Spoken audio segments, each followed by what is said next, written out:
welcome back to Fast and Fresh. Let's hope 21 is a better year for all of us. We're just going to do something very quick and simple for all of you. We're going to do a bacon and tomato quiche with an egg mix, setting it. We're going to use our bread. If you look back at some of the old videos we did, you remember we did the bread with the spinach and ricotta tart. Today we're going to use the bread. You can do the pastry in this. It's lovely with pastry, or you can do the little muffin tins, little individual muffin tins.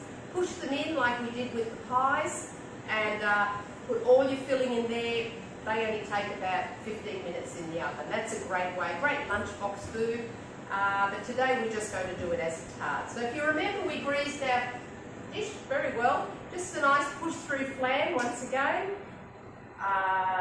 We're going to line it with our bread. We've got our eggs. We've got some lovely eggs there donated by Estelle. Just some tomatoes to dress the top, some shallots, cheese, and some lovely bacon chops. They give you nice chunky bits of bacon. Okay, so we'll get this line. If you remember, we just took a piece, all the crusts are off, and we pushed them all around the sides. I think I've greased it too well, they're all just popping off. Pushed it all around the sides, and so we have the sides of our tart done that way. As I said, puff pastry is good too. We're just trying to be a little bit healthy. Trying to get rid of all those trans fatty acids that they talk about. Just do a bit of patching. I go around the sides first, then I tend to kind of start down the middle, and then I just do little patches in the corners. It's a really quick way of doing it. Show that to you when I've done it. Then we're going to turn this on as well. We'll get that going. Oh, that's turned on actually. There we go. We thought we'd done everything, Mark, didn't we? We did. So we'll get that going so that we can cook up our bacon. I'm just doing the corners now, and that'll be done. So the only thing really to cook up this one is cooking your bacon. Everything else is just tossed in. I do a really nice one, which if you're vegetarian is just fabulous. And maybe just from your roast dinner or something, you've got a bit of pumpkin left over.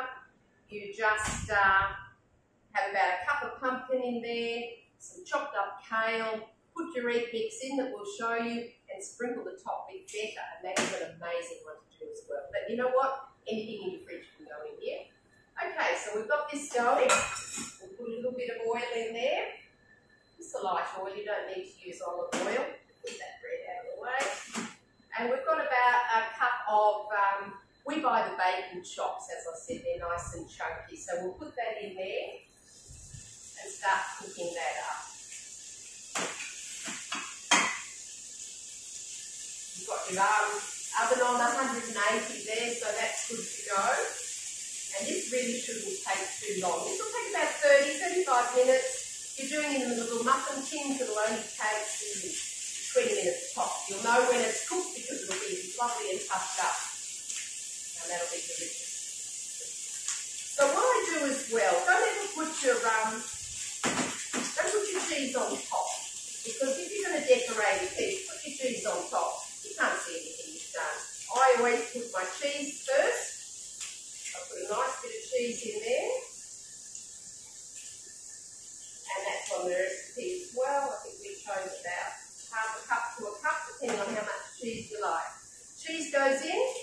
This bacon won't take too long to cook because it's not a fatty bacon we're using. It's just the nice lean chops. So we cook that up. While that's cooking up, I'll get my eggs. So I'm taking 4 of these eggs from Estelle. I'm going to beat them up. Spin over,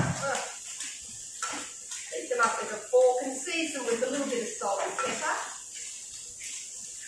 And this bowl doesn't have any markings on it, so I'm going to have to tip it into a jug to bring it up to the volume I would like to cream.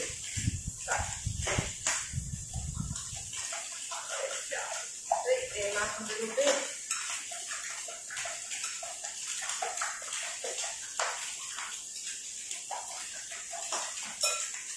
Salt and pepper in. You don't need too much because your bacon's fairly salty as well. and that's just seasoning it up.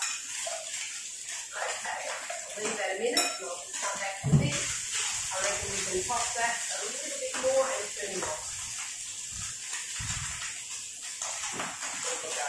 Let's cool down for a second. Okay, back to the eggs. Now I'm going to pour the eggs into my jug and make it up with some cream to about 1 litre.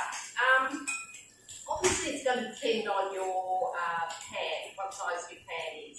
But you generally need about an egg to every 300 ml. Get a nice setting on it. So some people might have a great big pan. We've just chosen a smaller one today. And you'll have to play around with your volumes. Eggs down.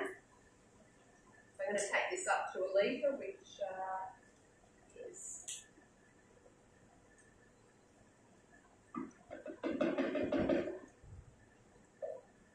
right, and a little bit more. Okay, here we go. Give it a good mix.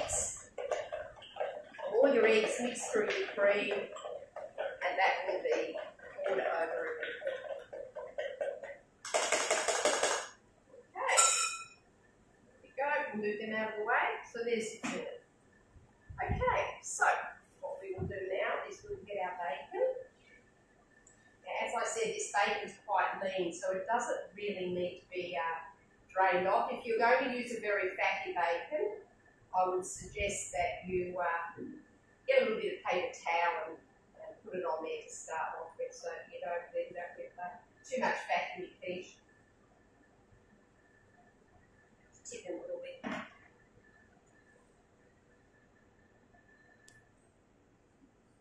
Okay.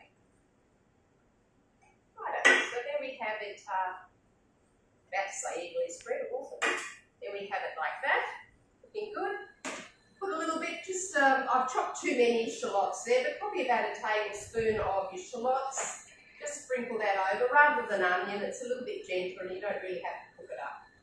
Alrighty, you mix in, and you don't have to, I've seen people stir it around, they end up tearing the bottom of their quiche, and you just don't need to stir it around, because everything will come up as it's cooked.